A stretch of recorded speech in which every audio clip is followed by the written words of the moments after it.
وأصحابه ومن تبعهم بإحسان إلى يوم الدين أما بعد. கண்ணியத்துக்குரிய அல்லாஹுடைய நல்லடியார்களே, புனிதமிகு ஜும்மாவுடைய நாளிலே நம் அனைவரையும் அல்லாஹு தஆலா அல்லாஹுடைய பேர் ஞாபகப்படுத்தப்படுகின்ற இவ்வாறான ஒரு உயரிய சபையிலே நம்மை ஒன்று சேர்த்திருக்கின்றான். இதே போன்று நாளை மறுமை நாளில் ஜன்னத்துல் ஃபிர்தௌஸ் எனும் உயர்தரமான சுவர்க்கத்திலே நம் அனைவரையும் ஒன்று சேர்ப்பானாக என்ற பிரார்த்தனையோடு ஒவ்வொரு வாரமும் நற்சிந்தனை என்ற மகுடத்திலே நாம் பல நபிமொழிகளை பார்த்து வந்து கொண்டிருக்கிறோம். அந்த அடிப்படையில் தான் இன்றைய தினம் நாம் ஹுஸ்னுல் குலுக், நட்பண்பு என்ற விடயம் தொடர்பாக வந்திருக்கின்ற ஒரு நபிமொழியை பார்ப்பது சிறந்ததாக இருக்கும் என்று நினைக்கிறேன். ரசூல் ஸல்லல்லாஹு அலைஹி வஸல்லம் அவர்கள் சொல்லுகின்ற ஒரு செய்தியை ஆயிஷா ரலியல்லாஹு அன்ஹா அவர்கள் பதிவு செய்கிறார்கள். சமிஅத்து ரசூலுல்லாஹி ஸல்லல்லாஹு அலைஹி வஸல்லம் யகூல், ரசூல் ஸல்லல்லாஹு அலைஹி வஸல்லம் அவர்கள் சொன்னதாக நான் செவிமடுத்திருக்கிறேன்.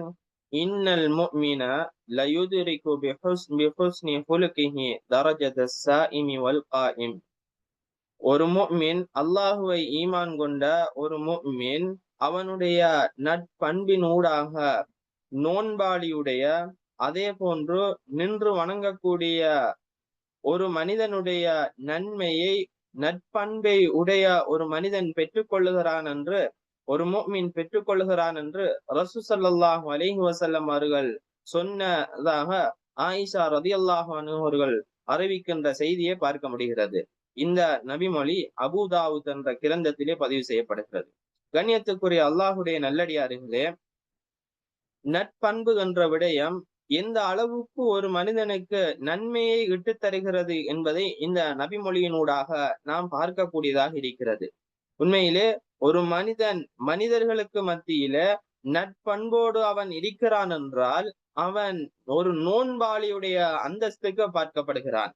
அதே போன்றுதான் அவன் நின்று வணங்கக்கூடிய ஒரு வணக்கசாலியுடைய அந்தஸ்துக்கு பார்க்கப்படுகிறான் என்று ரசூல் ஸல்லல்லாஹு அலைஹி வஸல்லம் அவர்கள் சொல்லுகின்ற செய்தியை பார்க்க முடிகிறது.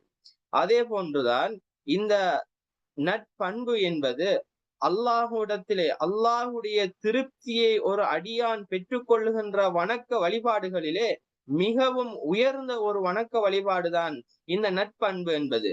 மனிதர்களுக்கு மத்தியிலே ஒரு மனிதன் நட்பண்போடு இருப்பான் என்றால், நடந்து கொள்ளுவான் என்றால், அது அல்லாஹ்வுடைய திருப்பொருத்தத்தை பெற்றுக் கொள்வதற்கான ஒரு உயரிய இபாதத்தாக இந்த ஹதீஸினூடாக ரசூல் ஸல்லல்லாஹு அலைஹி வஸல்லம் அவர்கள் நமக்கு சொல்லித் தருவதை பார்க்க முடிகிறது. அதே போன்றுதான் وَتَجْعَلُهُ مِنْ أَقْرَبِ النَّاسِ مَجْلِسًا إِلَى النَّبِيِّ صلى الله عليه وسلم. நபி ஸல்லல்லாஹு அலைஹி வஸல்லம் அவர்களோடு மிகவும் நெருக்கமாக நம்மை ஆக்கி வைக்கக்கூடிய ஒரு விடயம்தான் இந்த நட்பண்பு என்பதையும் நமக்கு இந்த நபிமொழியினூடாக நாம் பெற்றுக்கொள்ளக்கூடிய மிக முக்கியமான ஒரு விடயமாக இருக்கிறது.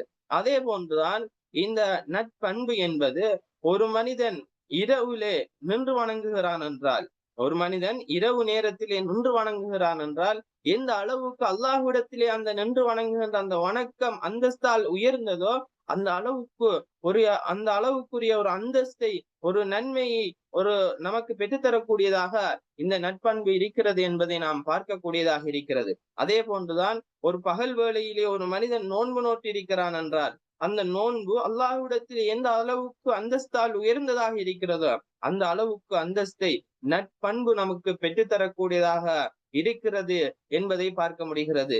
இந்த விடயம் எல்லாம் எந்த ஒரு மனிதன் மனிதர்களுக்கு மத்தியில நட்பண்போடு வாழ்கிறானோ, நட்பண்போடு நடக்கின்றானோ அவர்களுக்கு உரியது என்று இந்த நபிமொழியின் விளக்கம் சொல்லுகின்ற போது உலமாக்கள் சொல்லுகின்ற விளக்கங்களை நாம் பார்க்கக்கூடியதாக இருக்கிறது.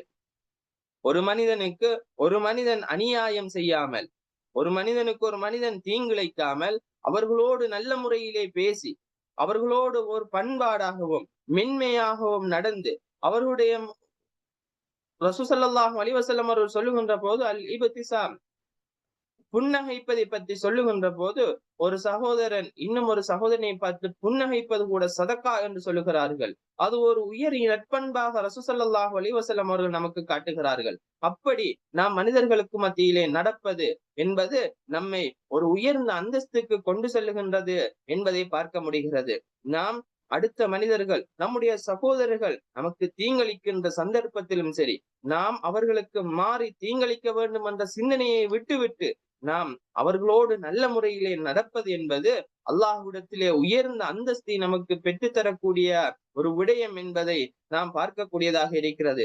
ஏனென்றால் ஒரு மனிதன் ஒரு சகோதரன் அவனுக்கு அநியாயம் செய்கின்ற போது அவன் அந்த விடயத்திலே பொறுமையாக இருந்து அவன் அந்த மனிதனோடு நட்பண்பாக நடக்கிறான் என்றால் அவன் அவனுடைய உள்ளத்தோடு அவன் போராடுகிறான். அவனுடைய உள்ளத்தை அவன் கட்டுப்படுத்தி அவன் அந்த விடயத்திலே அவனை பொறுமையாக ஆக்கி அந்த மனிதனோடு நட்பண்பாக நடக்கிறான் என்றால் இது அவனுடைய உள்ளத்தோடு அவன் போராடுகின்ற ஒரு விடயமாக இந்த சொல்லு காட்டுவதை பார்க்க முடிகிறது. அவனுக்கு அந்த விடயத்திலே அவன் கஷ்டத்தை அனுபவிக்கிறான். அந்த விடயத்திலே அவன் கஷ்டத்தை அனுபவிக்கிறான் என்றால் ஒரு நோன்பாளி ஒரு நின்று வணங்குகின்றவர் அவனுடைய இபாதத்திலே ஒரு நோன்பாளியை நாம் பார்க்கிறோம் என்றால் அவர் நோன்பு நோக்கின்ற போது பகல் வேளையிலே நாம் பசியோடும் தாகத்தோடும் இருந்து நாம் அந்த இபாதத்தை நிறைவேற்ற வேண்டும் என்ற அந்த கஷ்டத்தோடு நாம் இருக்கின்றோமே அந்த அளவுக்கு அந்த கஷ்டங்களை அவன் தாங்கிக் கொள்வதால் தான் அந்த நன்மையை ரசூல் ஸல்லல்லாஹு அலைஹி வஸல்லம் அவர்கள் ஹுஸ்னுல் குல் நற்பண்போடு இருக்கின்ற ஒரு மனிதனுடைய ஒரு அந்தஸ்தாக காட்டுகிறார்கள்.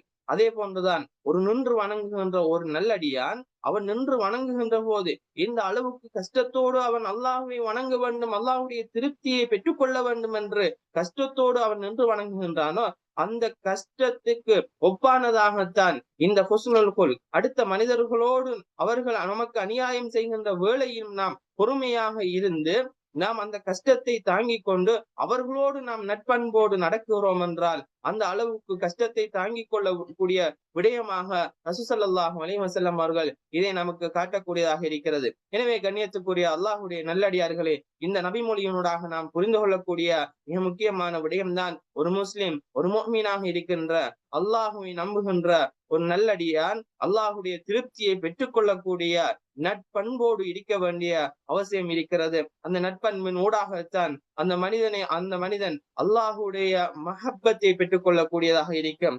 அந்த மஹப்பத்தினூடாகத்தான் மனிதர்களுக்கு மத்தியிலே அவன் மஹப்பத்தை பெற்றுக் கொள்ளக்கூடியதாக இருக்கும். அதனூடாகத்தான் ரசூல் ஸல்லல்லாஹு அலைஹி வஸல்லம் அவர்களோடு நெருக்கமான ஒரு அந்தஸ்தை ரசூல் ஸல்லல்லாஹு அலைஹி வஸல்லம் அவர்கள் நெருக்கமான அந்தஸ்தை மறுமை நாளிலே பெற்றுக் கொள்ளக்கூடியதாக இருக்கும். அதே போன்றுதான் நோன்பாளியுடைய நின்று வணங்கக்கூடிய ஒரு மனிதனுடைய நன்மையை பெற்றுக் கொள்ளக்கூடியதாக இந்த நட்பண்பு இருக்கும் என்பதை நாம் இந்த நபிமொழியினூடாக பார்க்கக்கூடியதாக இருக்கிறது.